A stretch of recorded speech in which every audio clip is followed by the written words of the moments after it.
boundary of the site and making the local community interactive. So, since the first stage of our development, all the infrastructure are usable both from the veterans that are going to be rehabilitated and the local community.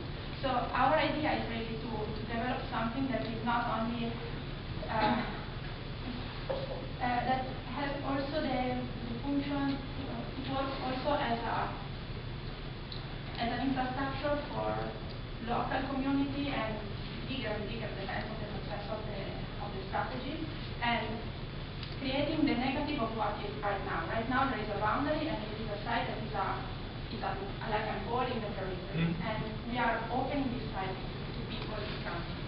And of course, in 2050, it's possible to argue that the program will be expanded. And for that reason, we are keeping all these infrastructure that are already on site. That would be a great place for our future development.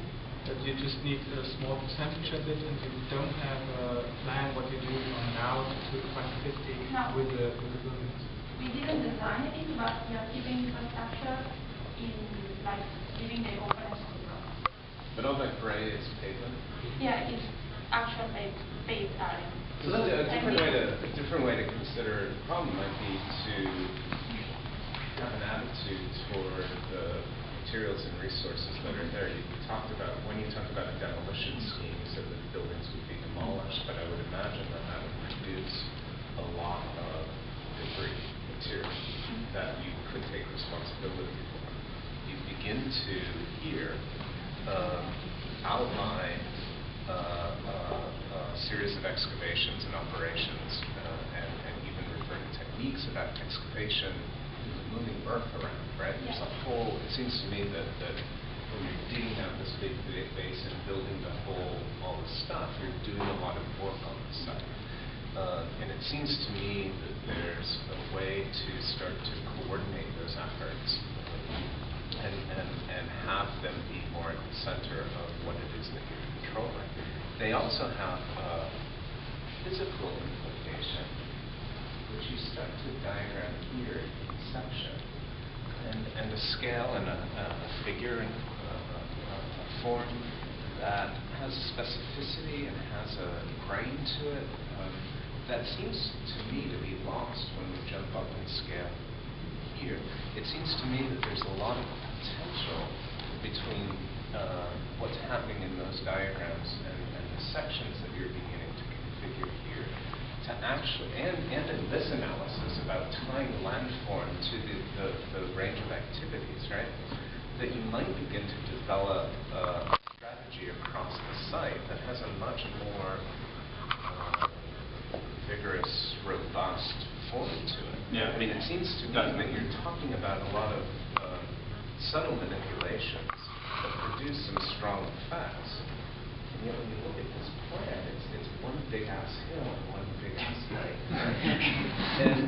and in fact, the gradients of conditions that could be possible, particularly as this water moves from this sort of swirly blob over here through a set of different sectional conditions that might gradually elevate, cleanse the water.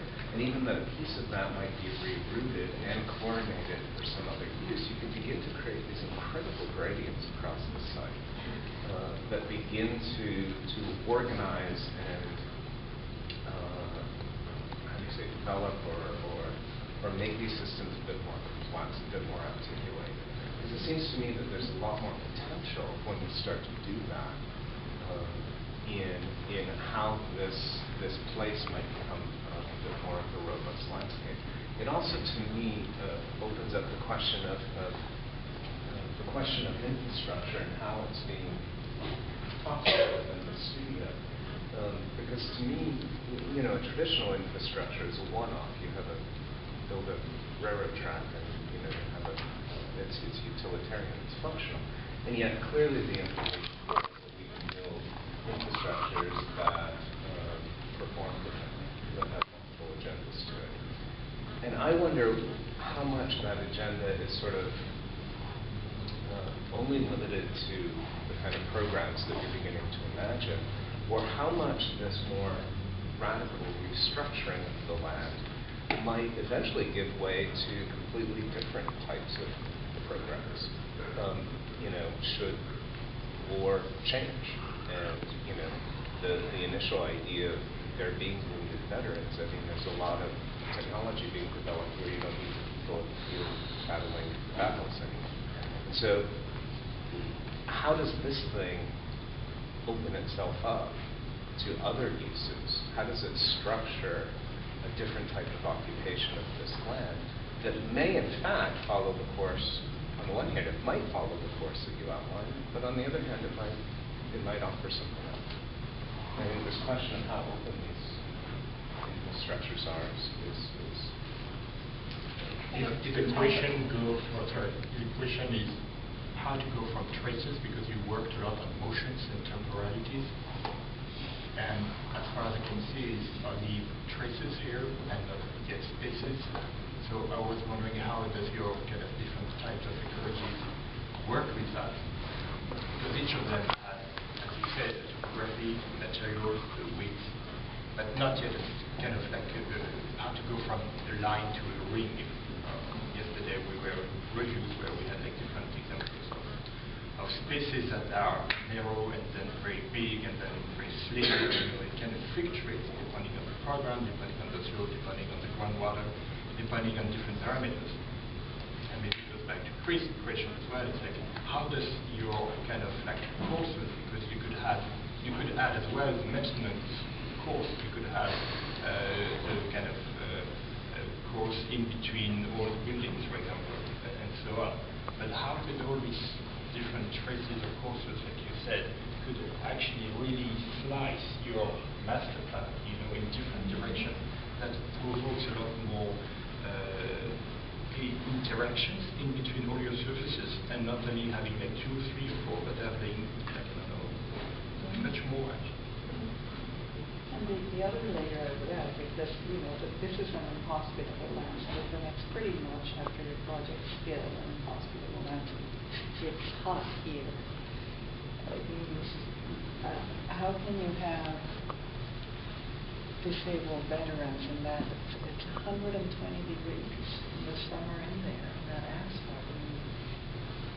You could add another layer of planting for shade, for habitation, for climate control.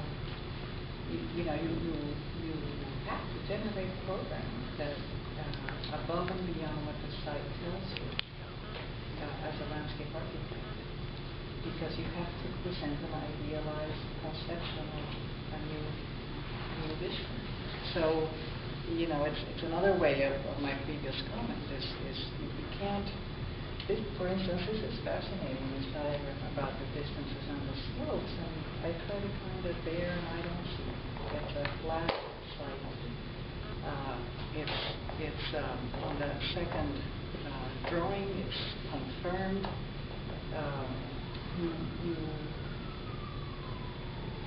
The problem here, this is all fantastic research, all of you, fantastic presentations. Obviously, the way you speak about the project, how you coordinated each other, and so now we're telling you it's not enough. So I feel bad for all of this. On the other hand, I have to say it is not enough. Really, it is not enough in the very end, and because you have to absorb all of this material and then get over it, and then do something that exceeds it.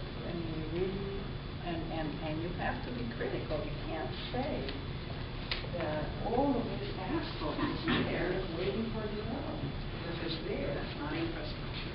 It's some bad planning from some military guy that maybe it was good for the tax, but it's not good anymore. And so you really have to decide, how much of the history of the site do you accept, and what for, and where do you depart radically from it to create completely different ones. So, in terms of climate, I'm just saying here.